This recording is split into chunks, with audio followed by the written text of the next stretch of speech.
El tema que se va a exponer es aparato músculo-esquelético. Vamos a enfocarnos en anatomía, fisiología y otros conceptos importantes que se irán mencionando. El primer punto que vamos a tocar es cráneo. Los huesos del cráneo, esta es una imagen anterior. Podemos identificar el parietal, el esfenoides con su ala mayor y menor, el hueso temporal, el hueso etmoides, el vómer, la mandíbula con sus diferentes características, el hueso maxilar, el hueso cigomático, el hueso lagrimal y el hueso nasal. Esta es otra imagen lateral sobre los huesos de los cuales ya hemos hablado e identificado. Esta es una imagen lateral de los músculos del cráneo. Aquí vamos a encontrar el vientre occipital del músculo epicraneano, el músculo auricular posterior, superior y anterior, el vientre frontal del músculo epicraneano por esta parte. También tenemos la fascia del temporal y la aponeurosis epicraneal. Bueno, en este momento vamos a pasar a lo que nos referimos a los músculos de la cara.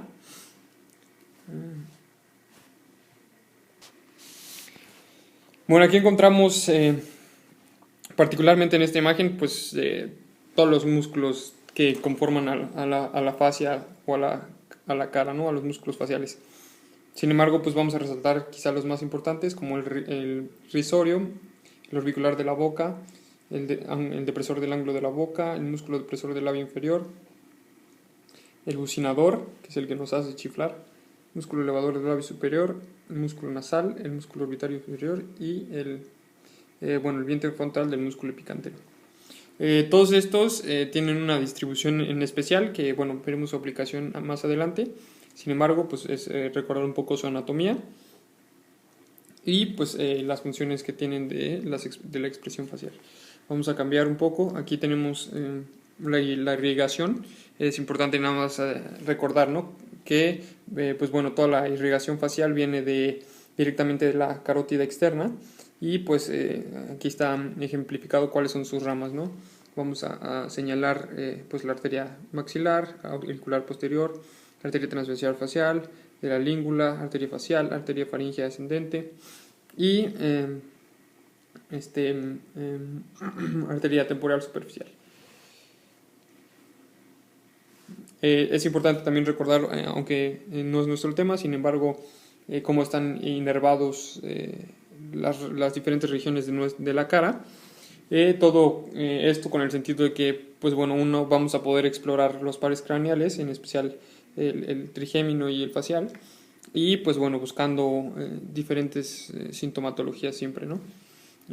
Recordando también cómo pedirle al paciente, ¿no? Que frunza el ceño, que infle los cachetes, que mueva las cejas y que sonría, ¿no? Todo esto, pues como les digo, en semiología, buscar lesión neurológica. Aquí ejemplificamos la ramificación del nervio facial. Y la aplicación que quizá sea también de gran importancia es en la situación quirúrgica, la resección de nevos, fibromas laxos, etcétera, ¿no? Que se pueden presentar en la cara, y seguir siempre una línea de expresión o seguir las líneas de expresión y, como lo indica aquí el párrafo, seguir la línea de incisión en una manera elíptica. ¿Ok? La siguiente región a estudiar es el cuello. En el cuello, esta es una visión anterior de las vértebras cervicales. Vamos a encontrar atlas, que es C1, axis, que es C2, C3, C4, C5, C6 y C7. Esta es una imagen de los ligamentos craneocervicales externos. Está la membrana atlanto-occipital anterior, la membrana atlanto-occipital posterior, el ligamento longitudinal anterior, la cápsula de la articulación atlantoaxial y la cápsula de la articulación cigoapoficiaria, C3, C4. Esta es una imagen lateral. Encontramos, aparte de lo ya mencionado, los ligamentos amarillos, el ligamento nucal, y aquí se ejemplifican los discos intervertebrales. Esta es una imagen de los músculos del cuello con una vista lateral. Encontramos el músculo hiogloso, el músculo miloioideo, el músculo digástrico en su vientre anterior, aquí está el músculo digástrico en su vientre posterior, el músculo estiloioideo, el músculo tiroioideo, el músculo homoioideo en su vientre superior, el músculo esternoioideo, el músculo constrictor inferior de la faringe, el músculo esternotiroideo. Aquí está el músculo trapecio, el músculo constrictor de la faringe medio, el músculo largo de la cabeza, el músculo esplenio, el músculo esternocleidomastoideo, el elevador de la escápula y los músculos escalenos en su porción posterior, media y anterior. Por último, tenemos una imagen de los músculos y huesos posteriores, escalenos y paravertebrales. Tenemos la apófisis del hueso, apófisis yugular del hueso occipital, la apófisis mastoides, la apófisis estiloides, el músculo largo de la cabeza, las vértebras que ya habíamos mencionado, el tubérculo posterior de la apófisis transversa del atlas, el cóndilo del occipital, los tubérculos de las apófisis transversas, aquí están, y también tenemos músculos, el músculo largo de la cabeza, el músculo largo del cuello, los músculos escalenos, el músculo recto anterior de la cabeza, el músculo recto lateral de la cabeza, las porciones de origen del músculo escaleno anterior, los músculos escalenos medio y posterior, el músculo escaleno anterior. Aquí vamos a pasar a lo que es referente a tronco. En el aparato esquelético es importante recordar que las vértebras torácicas, que van de la 1 a la 12, forman pues principalmente el nacimiento de toda la caja del tórax. Y pues lógicamente con el soporte que le confiere tanto a las costillas como al propio cuerpo.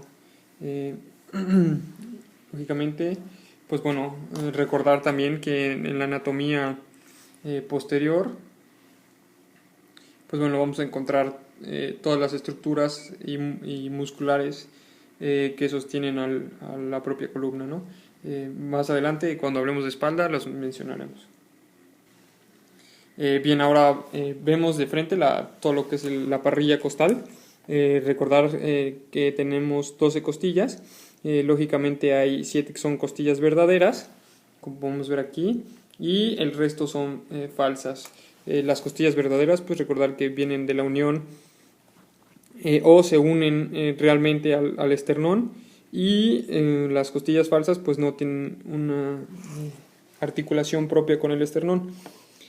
Finalmente, pues hablando un poco más en la situación fisiológica, pues recordar que es una caja de protección, además de que pues tiene propiedades de expansión para la respiración y alberga pues todos los órganos cardiopulmonares. Una aplicación importante que podemos ver en cuanto a la semiología del cardiotorácica, pues va a ser la forma en la que vemos al tórax, ¿no? Recordar siempre los tipos de tórax, el normotórax o tórax normal, ¿no? El pectum excavatum, ¿no? El tórax hendido, y aquí están todas las diferentes formas de tórax que pueden ser patológicas. Encontramos obviamente, hablando lógicamente de la musculatura propia del tórax, vamos a hablar sobre todo de la región que abarca el pectoral mayor, el pectoral menor, músculos los serratos, y obviamente, pues bueno, con las características también de los intercostales, que nos ayudan o son accesorios a la respiración. Me estoy trabando. Ahora vamos a hablar del abdomen. Vamos a ver que está delimitado por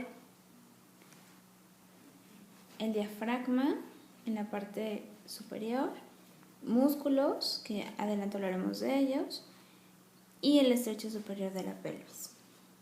Va a proteger a diversas estructuras abdominales como el hígado, el colon, el intestino delgado, estómago, vaso, entre otras.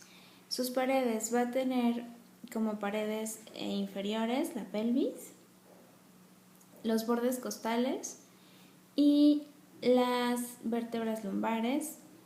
Todo esto va a dar como la estructura ósea del abdomen. También va a tener paredes musculares. En las paredes musculares vamos a encontrar a los oblicuos, al transverso del abdomen, a los cuadrados de los lomos y al recto del abdomen.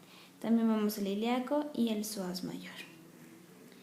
El diafragma es lo que va a delimitar la diferencia entre tórax y abdomen, y vamos a encontrar en su constitución el ligamento arqueado interno, el ligamento arqueado medio, el ligamento arqueado lateral y los pilares, el pilar derecho y el pilar izquierdo. Los músculos anteriores abdominales se van a conformar por el músculo dorsal ancho y el músculo oblicuo externo. Vamos a tener también la aponeurosis del oblicuo externo, la línea alba y el ligamento inguinal. Los oblicuos, vamos a tener 3 oblicuos. Va a ser el oblicuo externo, que son estos, los oblicuos internos y sus aponeurosis, y el oblicuo interno, que adelante lo mencionamos. También vemos el músculo recto del abdomen en esta imagen, y aquí vemos cómo están las vainas de los rectos. Entonces tenemos nuestra línea alba, el recto del abdomen, y aquí viene oblicuo externo, oblicuo interno y transverso del abdomen. Estas son las capas de la pared del abdomen.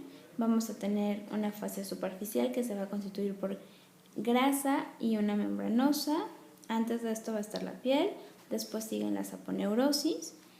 Tenemos la fascia transversal, la fascia extraperitoneal, y aquí vemos la disposición de los músculos otra vez, los músculos rectos, el músculo externo, el músculo interno y el transverso del abdomen.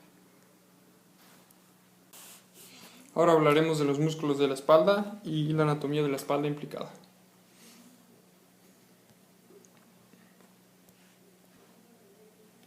Recordar que la espalda es de los grupos musculares más grandes y más potentes que hay en todo el sistema musculoesquelético.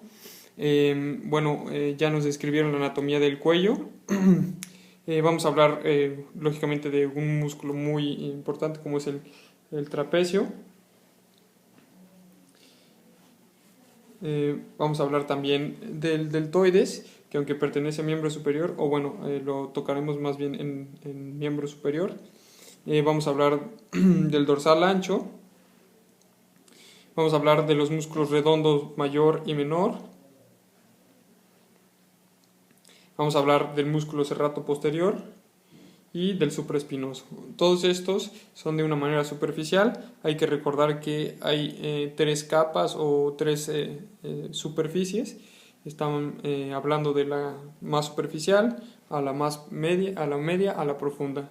La profunda, pues ya tenemos el músculo erector de la columna con los propios ligamentos. Recordar que es la columna la que nos ayuda a conservar la postura.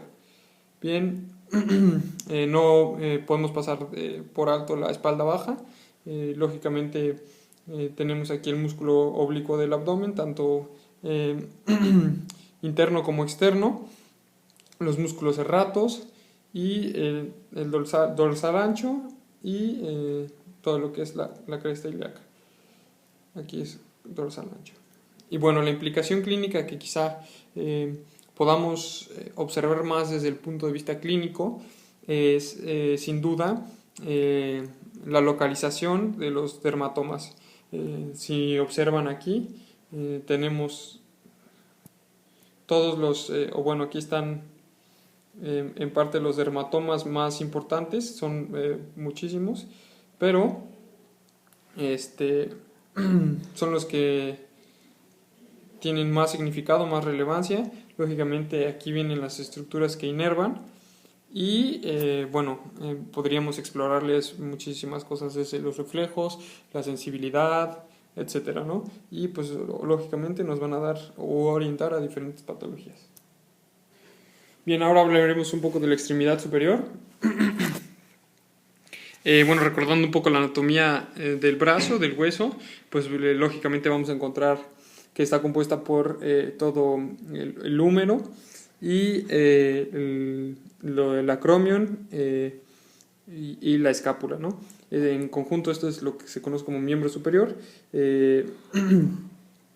Podemos ver en azul y en rojo las inserciones y los orígenes musculares. Lógicamente también podemos recordar la cabeza del húmero, cómo se inserta en su cápsula articular. Y vamos a pasar a hablar de los músculos del manguito rotatorio. Vamos a recordar que son 4 principalmente: el músculo supraespinoso, el infraespinoso,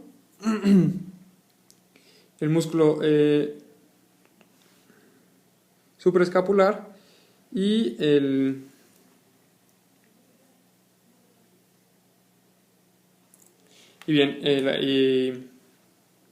sí.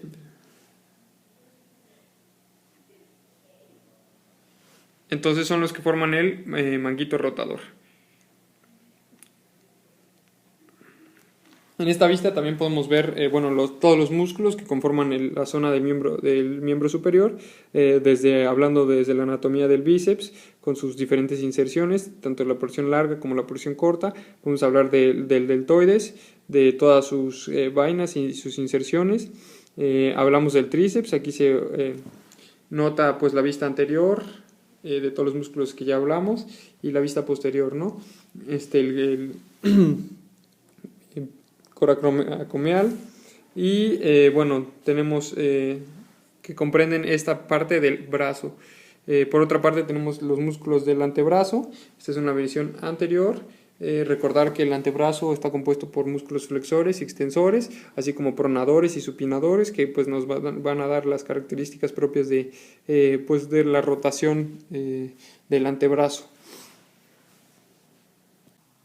Ahora hablaremos de la extremidad inferior. Los huesos de la extremidad inferior van a ser la pelvis,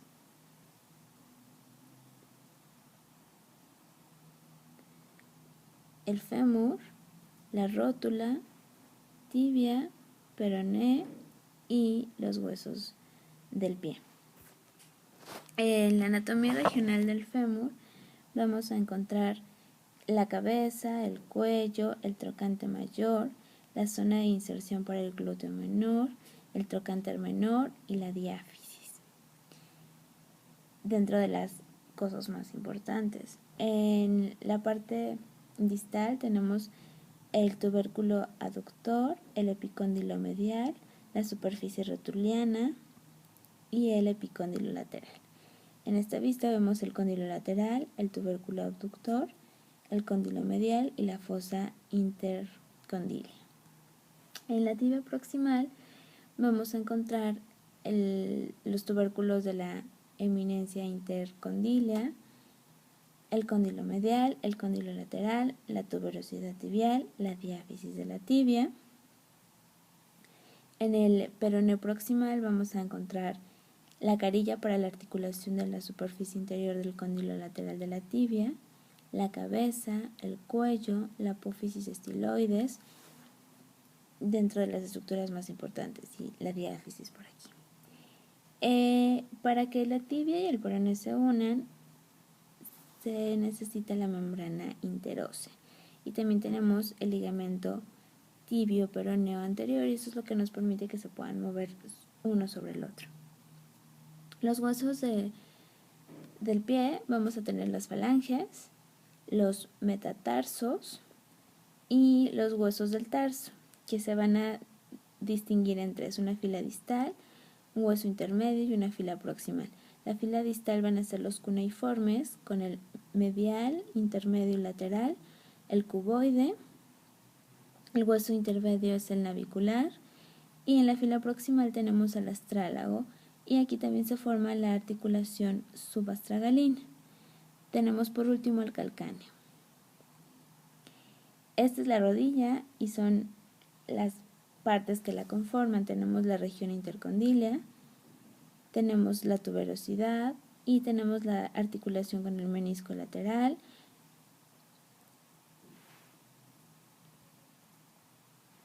La inserción del ligamento cruzado anterior, la inserción del menisco lateral, y bueno, son las partes más importantes.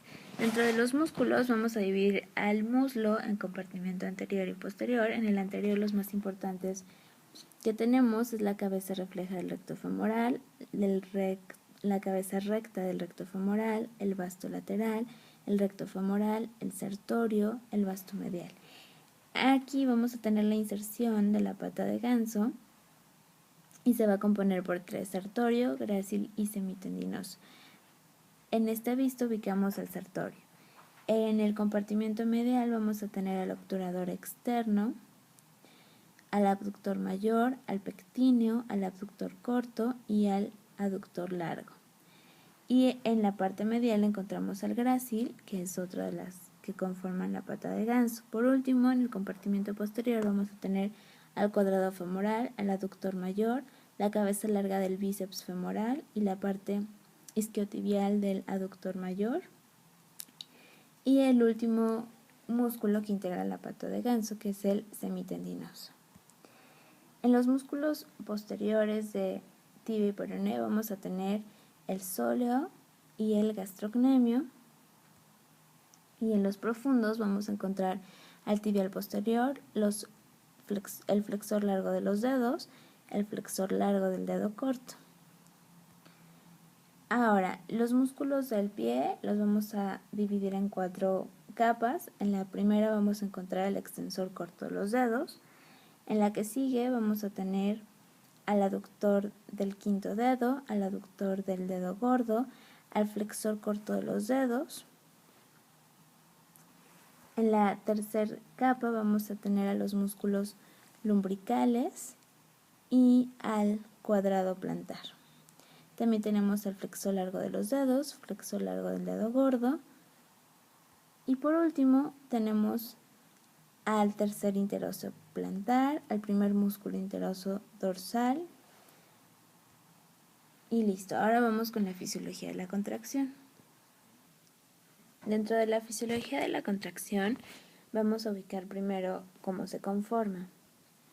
Tenemos al músculo, que se va a componer por un fascículo muscular. A su vez, el fascículo muscular se va a dividir en una fibra muscular, y la fibra muscular nos va a dar la miofibrilla. En la miofibrilla podemos encontrar varias estructuras: la banda H, el disco Z, que son estos, la banda A, que tiene la miosina, que es esta, y la banda I, que se conforma por la actina. Estas estructuras, disco Z, banda H y banda I, son las que van a estar más relacionadas al momento de la contracción. Lo que hay entre un disco Z y otro disco Z es lo que se conoce como sarcómero, y es el sarcómero el que disminuye de tamaño al momento de la contracción. Aquí podemos ver la composición molecular, moléculas de actina, los filamentos de actina, filamento de miosina y demás composición molecular del músculo, de la fibra muscular. Esta es una fibra de actina. Como se ve su composición, va a estar unida a los discos Z y va a tener varios complejos que la constituyen. Entre ellos tenemos en la misma actina, tenemos a la tropomiosina. La tropomiosina está enlazada con la actina, está como en una trenza. Y la acción de la tropomiosina es inhibir los puntos activos de la actina. Al no exponerlos, no se da la contracción. También tenemos a la troponina. La troponina se va a componer por 3 estructuras. Va a ser la troponina I. La troponina I se va a unir directamente a la actina, la troponina T, que se une a la tropomiosina, y la troponina C, que se va a unir al calcio. Y es esta la que interviene en la contracción muscular. Aquí podemos ver el filamento de miosina. Se va a dividir en una cola y en una cabeza. La cola se va a conformar por 2 cadenas pesadas, mientras que la cabeza se le va a unir a las cadenas pesadas las cadenas ligeras. Esto se traduce aquí en que vamos a tener el cuerpo, y el cuerpo va a estar formado por lo que es la cola. Y vamos a tener las cabezas, que van a ser estas. Las cabezas se van a poder mover, y es el movimiento de las cabezas sobre el filamento de actina lo que nos va a dar la contracción. Tenemos que las cabezas van a tener bisagras, y son estas bisagras las que permiten el movimiento. Aquí tenemos los puentes cruzados, que es la unión entre el brazo y la cabeza del filamento de miosina, y es una de las partes principales para que se dé la contracción. Una vez que el filamento de actina es activado por los iones calcio y los puntos activos ya están disponibles para que se unan a ellos las cabezas de la miosina, es cuando se inicia la contracción. Todavía no es esto es una hipótesis, y la teoría que más acepta es la teoría de la cremallera, en donde se propone que cuando la cabeza se une a un punto activo de la actina, se producen cambios profundos en las fuerzas intramoleculares entre la cabeza y el brazo de este puente cruzado, en esta interacción que ya habíamos mencionado. Entonces hay una nueva alineación de fuerzas que hace que la cabeza se desplace hacia el brazo, y que al desplazarse arrastre al filamento de actina. Una vez que se desplaza, entonces tenemos a la cabeza que se va a unir al punto activo. Una vez que se une, se vuelve a desplazar y se une a otro punto activo que está posterior a este. Y así se va uniendo puntos activos que están más alejados del punto inicial, y eso es lo que se le conoce golpe activo. Y es al final este golpe activo el que produce que disminuya el tamaño del sarcómero y que se dé la contracción muscular. Por último, en esta imagen podemos ver 2 fases del músculo, una relajada y el otro contraído. Podemos ver cómo disminuye el tamaño. Hay una disminución del tamaño del sarcómero, y esto se debe a que cuando está contraído, las fibras de actina se unen más por la acción de la miosina en ellas, del golpe activo que ya mencionábamos, y cuando está relajado están más separadas porque no está esta unión de la miosina con la actina que las junta. Y bueno, así es como terminamos la plática sobre la anatomía y parte de fisiología del sistema musculoesquelético.